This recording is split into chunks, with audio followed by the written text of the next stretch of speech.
Hey everybody, this is John here at Wembley's Roots. I just wanted to do a quick update on a post that we posted a little earlier in the week. It was these really cool Green Luobo Radish seed pods that are growing in the kids' garden. Ty pointed them out to me, and they're 100% edible. We tried them out there in the garden raw, and they're really, really good raw.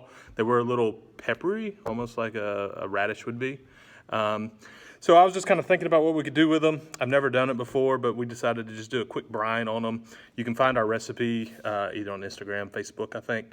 But it was a really simple recipe. It was equal parts apple cider vinegar to water, and then so we did about a half a cup of each, and then we added a tablespoon of salt in it as well. So I was about to try them, but I thought, why not do it live in real time?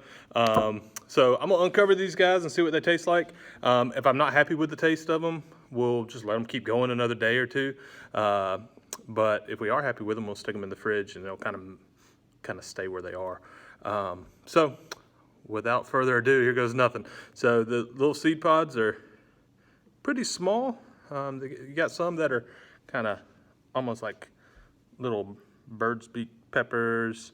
We also have some kind of fatter ones down here as well, like that. I don't know if you can see the difference. I'm gonna try one of these fat guys though.